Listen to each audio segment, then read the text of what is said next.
Depuis les années 50, certains illuminés veulent nous faire prendre des vessies pour des lanternes, veulent nous faire avaler les plus grosses couleuvres pour nous faire croire que nous ne sommes pas ce que nous sommes. Alors, ça prend des proportions extrêmement inquiétantes. Les conséquences sont gravissimes pour la jeunesse. C'est la raison de cette courte vidéo qui va vous renvoyer sur les prises de position d'un certain nombre de personnes, des personnes qui ont suivi cette soi-disant transition de genre et qui en ont mesuré les conséquences dramatiques pour les personnes qui s'y sont engagées, principalement des jeunes, et puis des prises de position qui font autorité puisque ce sont des médecins, principalement le docteur Gérard Delépine et son épouse Nicole Delépine, qui prennent des positions extrêmement claires et qui alertent surtout des gens endormis qui n'imaginent pas les conséquences extrêmement graves de cette idéologie du genre qui est une aberration totale, née dans l'esprit de personnes dérangées. Bon. Combien de préadolescents, d'adolescents en sont victimes? De plus en plus, en réalité, de plus en plus nombreux. Et pour beaucoup, finissent par le regretter amèrement. Des années plus tard, quand survient tout à fait naturellement la maturité et la prise de conscience de son être réel. Partout dans le monde, cette idéologie transgenre, totalement contre nature, suscite au mieux la méfiance ou la prudence, dans la plupart des cas, un rejet. Après les constats alarmants des dégâts irréversibles causés à la jeunesse du fait des délires de ces apprentis sorciers dont le but ultime est de dénaturer la vie. Je l'ai répété maintes et maintes fois depuis des années. C'est ce qu'ils veulent faire avec les enfants en France, avec cette attitude criminelle d'hypersexualisation des enfants, alors qu'il ne faut surtout pas toucher. Ils sont fragiles, psychiquement, psychologiquement, émotionnellement. Ils ne sont pas construits, les enfants. Je viens de le dire, il faut attendre la maturité, la prise de conscience. Et cette prise de conscience, elle intervient. Ce n'est pas un hasard si cet âge de 20 ans est autant symbolique à partir de 18, 20, 25 ans. On sait qui on est à partir de là. À ces trois prises de position, dont une est révélatrice parce qu'elle est dénoncée par Le Figaro. On ne peut pas soupçonner Le Figaro d'être un organe de presse complotiste.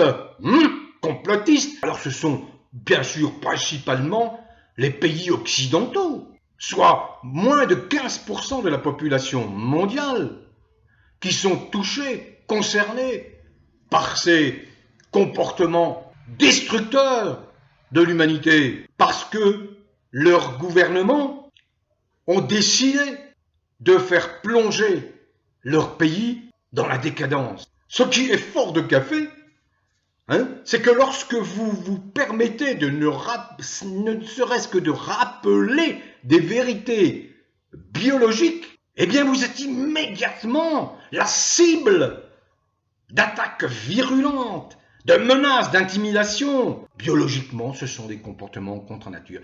Qu'on me prétende le contraire, qu'on m'apporte les preuves du contraire, qu'on m'explique pourquoi alors un homme, quand il naît, il a des chromosomes X, Y, et une femme, elle a les chromosomes XX. Ce qui est merveilleux, c'est que la création a imaginé deux êtres qui sont faits pour s'accoupler, pour perpétuer l'espèce humaine par la procréation naturelle.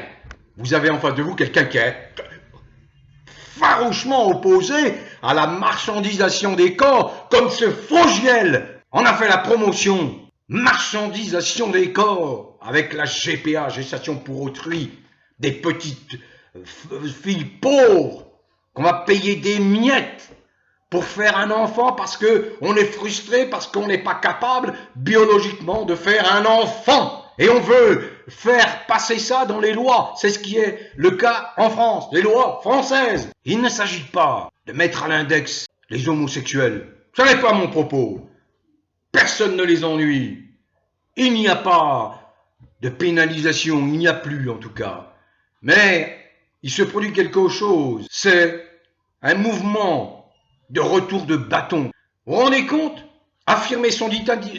Vouloir affirmer son identité à travers uniquement son orientation sexuelle. C'est ce qui se passe en France.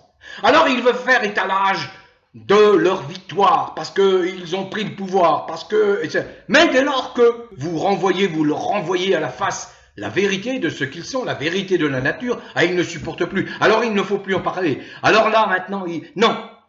Eux ont l'initiative de leur étalage, de leur publicité, ils ont droit. Mais dès lors que vous dénoncez ces dérives, cet étalage, cette publicité, ce prosélytisme, cette propagande qu'on rejette partout dans les pays censés, normaux, respectueux de la nature. Je me souviens d'un épisode qui s'est produit il y a quelques mois au Cameroun, où Macron, sur lui, envoie un ambassadeur de l'homosexualité au Cameroun. Le Camerounais, plein de bon sens, les pays africains sont pleins de bon sens, très respectueux de la nature, ont invité ce monsieur à ne surtout pas poser le pied sur le sol camerounais. Pas question de faire la propagande de l'homosexualité dans les pays africains. Beaucoup de pays africains répriment sévèrement. Je vous invite donc à découvrir cette intervention de Marguerite Stern et Dora Muto, qui alertent sur les dérives de l'idéologie transgenre. C'est très intéressant parce que c'est publié par Le Figaro et que ce sont deux figures du féminisme de la fin des années 2010 qui prennent véritablement leur distance avec les mouvements qu'elles côtoyaient. Je ne les cite pas, vous devinez de qui je parle. Elles expliquent que ces mouvements sont gangrenés par cette folle idéologie transgenre. Je vous invite aussi à découvrir la contribution du docteur Gérard de Lépine, qui explique dans un long propos argumenté, étayé, que l'identité sexuelle est un fait biologique, fondateur de l'identité de tout être humain.